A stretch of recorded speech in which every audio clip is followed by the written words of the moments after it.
Bonjour chers téléspectateurs de CESTI TV. Aujourd'hui nous recevons Osama Monique Sagna qui va nous parler sur la mort des bébés à Tivaouane et le limogeage de Abdoulaye Diouf Sarr, ministre de la Santé et de l'Action sociale. Quel commentaire faites-vous?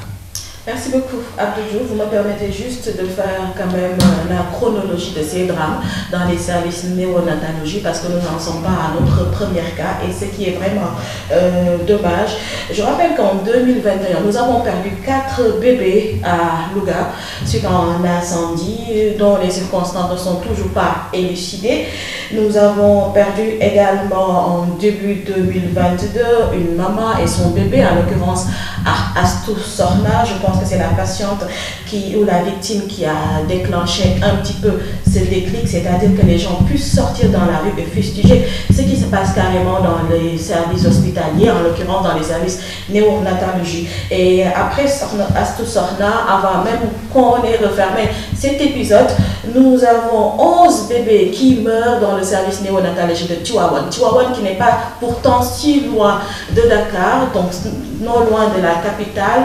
On suppose que les régions ou les villes qui tournent autour de la capitale ont au moins un dispositif ou un plateau médical acceptable. Or, nous avons le contraire avec la mort de ces 11 bébés. Nous avons également eu, juste avant la mort de ces 11 bébés à Tivaouane, un bébé qu'on déclare mort à Kaolack et pourtant qui était bien vivant, retrouvé par son père dans un carton et quelques instants après, ce bébé meurt. Il n'y a pas plus tragique et plus désolant que cette situation.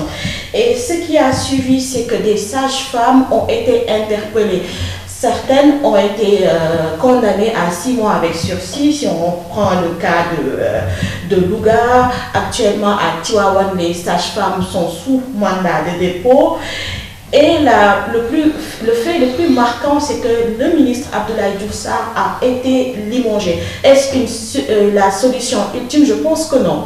Parce que le limogeage d'un ministre, le ministre n'est pas aux commandes, il n'est pas au quotidien de ce qui se passe tous les jours dans les services hospitaliers. Je pense que la meilleure chose, c'est une solution structurelle. Une solution structurelle commence à bien équiper nos plateaux médicaux, à relever certains postes de santé ou bien certains hôpitaux à des niveaux qui s'y est, parce que vu la fréquentation et l'absence de nombre d'hôpitaux dans certaines localités, il y a certains districts qui doivent être relevés en plateau médical. Inciter également les meilleurs de nos médecins, sinon de nos hommes, des hommes qui sont dans les services de santé à investir ces régions, parce qu'ils refusent d'aller dans certaines régions car les conditions ne sont pas sur place. Mais au-delà, c'est de voir les responsabilités les plus concrètes.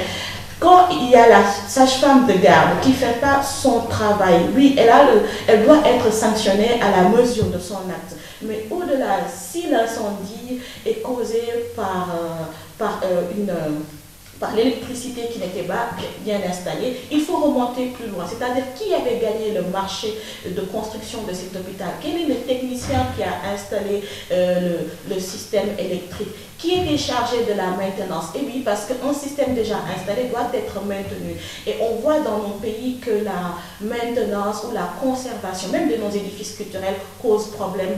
Mais ce qui est plus grave, c'est que cela puisse exister dans les établissements hospitaliers où une personne malade en s'y rendant a espoir de guérir. Mais là, non. Maintenant, les femmes qui veulent mettre au monde ont même peur d'aller dans les hôpitaux parce qu'elles y ressortent victimes ou bien elles y repartent sans bébé. 11 bébés en un seul clic qui meurent calcinés. On n'a pas encore le rapport pour nous dire c'était une défaillance technique, c'était l'électricité, c'était une fuite de gaz, exactement. Parce qu'aussi, quand il y a des drames, nous n'allons pas au fond de la chose. Je pense que limoger Abdoulaye Diouf Sarr, remplacé par Marie-Khemesse Ngom Ndiaye, suffit. Non, on a juste déshabillé Jean pour habiller Marie.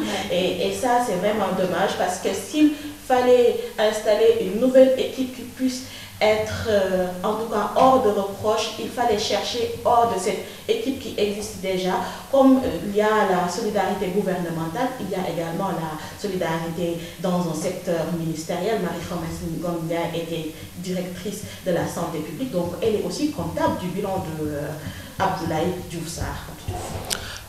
Merci Osama d'être venu nous parler de la mort des bébés à Tivaouane et le limogeage de Abdoulaye Diouf Sarr. Mesdames et messieurs, bonjour et merci de nous suivre sur CESTI TV. Aujourd'hui, nous recevons Abdou Diouf. C'est pour faire l'analyse sur la recrudescence des agressions mortelles au Sénégal. Bonjour Abdou. Bonjour Irsine. Voilà Abdou, quelles sont les causes des agressions mortelles au Sénégal? Je pense que nous avons constaté, nous tous, que ces temps-ci, il y a une augmentation notoire des crimes et surtout leur banalisation. Pour rappel, la violence a toujours existé dans toutes les sociétés. Mais ce qui se passe au Sénégal, tout le monde en parle. Les causes, à mon avis, portent sur plusieurs le Moui, le Ngor, le Kersa et surtout le Nyap de nous que nos parents inculquaient à leurs enfants. À cela s'y ajoute la vie sociale qui permettait à tout le monde de se regrouper en famille, de se parler, de se communiquer, n'existe plus. La pauvreté est grandissante, surtout au niveau de la banlieue, le chômage, les emplois précaires, les salaires très misérables dans les entreprises. Voilà, pour vous, Abdou, quels sont pouvez-vous nous citer quelques cas de ces agressions? Oui, les cas sont nombreux et je vais vous en citer quelques-uns simplement. Si on se rappelle le cas de Binta Kamara à Tambacounda, qui a été lâchement agressée puis violée. Une femme retrouvée récemment morte au niveau du marché de Ouakam, en état de putréfaction. À Thiès, des scènes d'horreur se constatent au niveau de cette région. Et tout récemment à Pikine avec le cas Kinégaï. Voilà, et quelles sont les solutions à préconiser? Voilà, les solutions, je pense que quand il y a problème, il y a toujours des solutions, il y a toujours une solution. Alors, je pense qu'avant d'attaquer directement les solutions, on peut dire que on peut parler de la responsabilité. Ici, à ce niveau, la responsabilité est partagée. Au niveau de l'État et des populations. Chacun doit jouer son rôle. Alors, je pense qu'il faut créer le maximum d'emplois pour les jeunes. Il faut que les jeunes s'occupent, s'activent. Il faut renforcer également la sécurité. Au niveau des frontières, il faut également filtrer les gens qui entrent. Et au niveau familial, les parents doivent jouer leur rôle. Voilà, merci à vous, Abdou Diouf. C'est moi qui vous remercie. Mesdames, Messieurs, merci de nous avoir suivis et à la prochaine. Téléspectateurs, de nous avoir retrouvés sur CESTI TV. Aujourd'hui, nous recevons notre consoeur Irsiline Francisco Gomis, qui va nous faire une analyse sur la floraison des médias au Sénégal. Bonjour Irsiline. Bonjour Abdou Diouf. Alors, pourquoi cette floraison?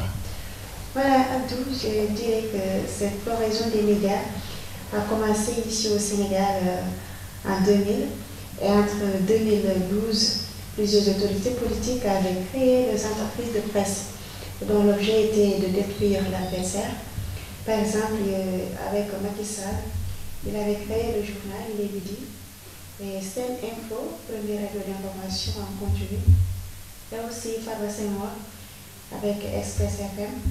Il y a Dr Bakardia avec Omega FM, Karim Watt avec le journal Le Pays. Il y a aussi Sopi FM, première radio appartenant à l'information politique avec Maître Abdoulaye Wade.